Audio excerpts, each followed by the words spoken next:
আমার চ্যানেলে তোমাদের সকলকে স্বাগত। আজ আমরা 2026 এবিটিএ টেস্ট পেপার থেকে বাংলার দ্বিতীয় স্কুল সলভ করব।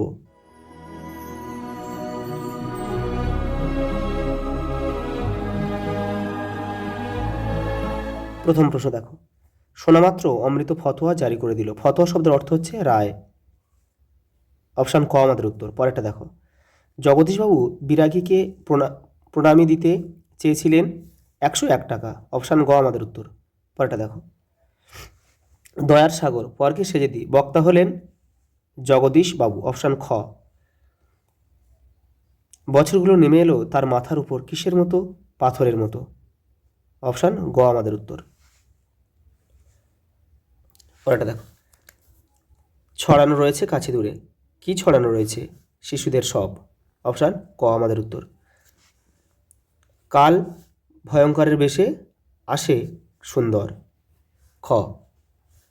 পরেরটা দেখো, খাগের কলম দেখা যায় সরস্বতী পুজোর সময়। এই যে ঘ।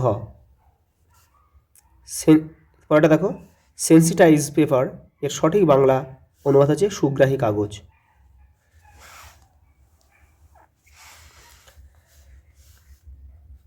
গঙ্গাবতী ও ডমরুধর এর স্বনামধন্য লেখক হচ্ছে ত্রৈলক্ষ্যনাথ মুখোপাধ্যায়।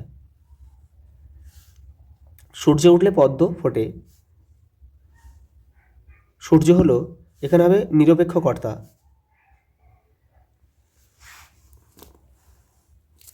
পরেরটা দেখো, কলমে কায়স্থ চিহ্নিত পদটি করণকারক। এই যে কলমে। পরেরটা দেখো, সাপ মুক্ত সমস্ত পদটির সমাসের নাম কি? এটা হবে তোমার অপাদানকারক। সাপ হইতে মুক্ত, হইতে থেকে যে অপাদান হয়। পরেরটা দেখো, সমাস শব্দের অর্থ হচ্ছে সংক্ষেপ। পরেরটা দেখো, যে বাক্যে কর্ম কর্তারূপে প্রতীয়মান হয় তাকে কর্মকর্তৃবাচ্য বলে। ভাববাচ্যে প্রাধান্য পায় ক্রিয়ার ভাব। পরেরটা দেখো, নদীর জন্য এমনভাবে পাগল হওয়া তার সাজে না। গঠনগত দিক থেকে বাক্যটি হলো নির্দেশক বাক্য। যে না রয়েছে হ্যাঁবাচক বা নাবাচক হলেই কিন্তু নির্দেশক। পরেরটা দেখো, শর্ত সাপেক্ষ বাক্য মাত্রই হচ্ছে জটিল বাক্য। দেখো, গল্প থেকে প্রশ্ন দিয়েছে, 4টি লিখতে হবে, 5টা রয়েছে। দেখো, এ বিষয়ে সন্দেহ ছিল তপনে। কোন বিষয় বলো তো? বলছে কোন বিষয়ের কথা বলা হয়েছে? যে লেখকরা যে তপনের বাবা কাকা জেঠুর মতো সাধারণ মানুষ, এ বিষয়ে কিন্তু সন্দেহ ছিল তপনে। তোমরা একটু ভালোভাবে দেখে নেবে। পরেরটা দেখো, কিন্তু দোকানদার হেসে ফেলে। কোন কাণ্ড দেখে হেসে ফেলে? দেখো, এটা হচ্ছে বহুরূপী থেকে নেওয়া হয়েছে। হরিদা যখন রূপসী বাইজি সেজে নাচতে নাচতে চলে যাচ্ছিল, তখন কিন্তু দোকানদার হেসে ফেলেছিল এবং সে বুঝতে পেরেছিল যেটা হরির কাণ্ড। নিমাইবাবু চুপ করিয়া রহিল। কোন সময়? অপু সব্যসাচী মল্লিককে দেখে নিমাইবাবুকে বলেছিল যে আপনি যাকে খুঁজছেন সে ব্যক্তি নয়। এই কথা শুনে কিন্তু নিমাইবাবু চুপ করে থেকেছিল আর কি। চিঠি পকেটেই ছিল। চিঠির বিষয়বস্তু কী ছিল? এটা হচ্ছে নদীর বিদ্রোহ থেকে নেওয়া হয়েছে। যে দুদিন ধরে যে বৃষ্টি হচ্ছিল, সেই বৃষ্টির জন্য কিন্তু সে নদীকে দেখতে যেতে পারেনি। সেই নদীকে না দেখতে যাওয়ার যে বিরহ বেদনা, সেই বিরহ বেদনা কিন্তু সেই চিঠির বিষয়বস্তু ছিল। এটা তোমরা একটু দেখে নিও। ছেলের দল আনন্দে চেঁচিয়ে উঠল। কি বলে চেঁচিয়ে উঠেছিল? কালিয়া জিতেছে, অমৃত হেরে গেছে, এটা বলে চেঁচিয়ে উঠেছিল। দেখো, এবার কবিতা থেকে দিয়েছে। দেখো কে দিয়েছে? প্রথম প্রশ্ন, এগিয়ে আসি, উঠে দাঁড়ায়। উঠে দাঁড়িয়ে কবি কী করেন? বুলেটকে প্রতিহত করেন, অর্থাৎ বুলেট তাড়ায় আর কি। মৃত্যু গহন অন্ধকূপে বলতে কবি কী বুঝিয়েছেন? এই মৃত্যু গহন অন্ধকূপ বলতে পরাধীন ভারতবর্ষকে কবি বুঝিয়েছেন। হাসিবে মেঘবাহন হাসবেন কেন? কারণ ইন্দ্রজিতের মতো একজন বীর থাকতে তার পিতা যুদ্ধে যাবে, এই জন্যই মেঘবাহন হাসবেন। কৃপণ আলোর অন্তপুরে, আলোর কৃপণতার কারণ কি? যে আফ্রিকার জঙ্গলের গাছের ঘনত্ব এতটাই বেশি যে সূর্যের আলো জঙ্গলের তলদেশে পৌঁছায় না, সেই জন্যে কিন্তু কথাটি বলা হয়েছে। পায়ে পায়ে হিমানির বাঁধ। হিমানির বাঁধ কি? বরফের বাঁধ, যেটা ক্ষণস্থায়ী বা অস্থায়ী। এই দেখো, অনেক লেখক তাদের বক্তব্য ইংরেজিতে ভাবেন এবং যথাযথ বাংলা অনুবাদে প্রকাশ করার চেষ্টা করেন, এতে রচনা উৎকট হয়।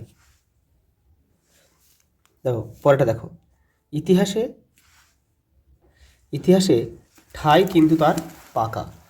এই যেখানে রয়েছে ইতিহাসে কার ঠাঁই পাকা? কলমের। তারা ওই কালো জলে হরি থেকে ঘসত। কোন কালো জলের কথা এখানে বলা হয়েছে? হাঁড়ি বা কড়ার নিচের কালিকে তারা লাউ পাতা দিয়ে ঘষে একটা পাথরের বাটিতে রাখতো, তাতে জল দিয়ে গোলার পরে যে রঙটা হতো সেই কালো জলের কথা কিন্তু বলা হয়েছে। আর যারা ওস্তাদ তারা কিন্তু সেই জলে কিন্তু হরি থেকে ঘষত। তাই এই ব্যবস্থা। পরেটা দেখো, কী কারণে এই ব্যবস্থা? পরেটা দেখো, তাই এই ব্যবস্থা। কী কারণে এই ব্যবস্থা? দেখো, কাগজের কলম তাড়াতাড়ি ভোঁতা হয়ে যায়, তাই ফাউন্টেন পেনের নিবকে টেকসই করার জন্য গরুর শিং বা কচ্ছপের খোল কেটে তা তৈরি হতো। পরেরটা দেখো, এখানে ব্যাকরণ থেকে 8টা প্রশ্ন তোমাদের লিখতে হবে, দেখে নাও। প্রথম প্রশ্ন কি বলেছে? তির্যক বিভক্তি কাকে বলে? এই যে দেখো, রায় মার্টিন 283 নম্বর পেজে রয়েছে, তির্যক বিভক্তি কাকে বলে? যেসব বিভক্তি সব কারকেই ব্যবহৃত হয় তাদের তির্যক বিভক্তি বলে, যেমন এ, তে, এতে। পরের প্রশ্ন দেখো, রত্নাকর শব্দটির ব্যাসবাক্য সহ সমাসের নাম লেখো। রত্নের আকর, সম্বন্ধ তৎপুরুষ। আবার বলছি রত্নের, এখানে লিখে দিচ্ছি, রত্নের আকর, এটা হচ্ছে সম্বন্ধ তৎপুরুষ। পরেরটা দেখো, বাক্য নির্মাণের শর্তে আসত্তি কাকে বলে? এই যে দেখো, আসত্তি কথার অর্থ হচ্ছে পদসমূহের সান্নিধ্য জ্ঞান, অর্থাৎ সঠিক পদগুলির পাশাপাশি বসে অর্থকে প্রকাশ করে। যেমন দেখো, ছবি এঁকে রং করো। এই বাক্যটিকে যদি বলা হয় রং এঁকে ছবি করো, দেখো সেক্ষেত্রে বাক্যার্থ প্রকাশ হচ্ছে না। বাক্যের অর্থকে সুস্পষ্ট ও সম্পূর্ণভাবে প্রকাশ করার জন্য বাক্য মধ্যস্থ পদগুলির ঠিক ক্রমে বসাকে আসত্তি বা নৈকট্য বলে। পরেরটা দেখো, তারা আর স্বপ্ন দেখতে পারলো না, ভাব বাচ্চে রূপান্তর করো। দেখো এটা হবে কি? তাদের আর স্বপ্ন দেখা হলো না। আবার বলছি, তাদের আর স্বপ্ন দেখা হলো না। পরেরটা দেখো, 5টা সম্বন্ধপদ কারক নয় কেন? কারণ কি? সম্বন্ধপদ বাক্যের সমাপিকা ক্রিয়ার সঙ্গে সম্পর্ক যুক্ত নয়। আবার বলছি, সম্বন্ধপদ বাক্যের সমাপিকা ক্রিয়ার সঙ্গে সম্পর্ক যুক্ত নয়, তাই সম্বন্ধপদ কারক নয়। পরেরটা দেখো, উপপদ তৎপুরুষ সমাস কাকে বলে? এই দেখো, উপপদ তৎপুরুষ সমাসের উদাহরণসহ সংজ্ঞা লেখো। দেখো, উপপদের সঙ্গে কৃদন্ত পদের সমাসকে বলে উপপদ তৎপুরুষ। যেমন দেখো, যেমন পা দিয়ে পান করে যে, পাপদ। আরও উদাহরণ আছে, দেখো, জলে জন্মায় যে, সে আছে জলজ। পরেরটা দেখো, সবাই এখানে লেখক। কি করতে হবে? জটিল বাক্যে রূপ পরিণত করো। তোমরা কি লিখবে? যে এখানে যারা উপস্থিত তারা সবাই লেখক। আবার বলছি, এখানে যারা উপস্থিত তারা সবাই লেখক। ঘণ্টা বাজে, এটি কোন ধরনের বাচ্য? এটা হচ্ছে কর্মকর্তৃ বাচ্য। এটা কর্মকর্তৃ বাচ্য। পরেরটা দেখো, সমধাতুজ করণের একটি উদাহরণ দাও। তোমরা লিখবে কি মাতনে মেতেছ।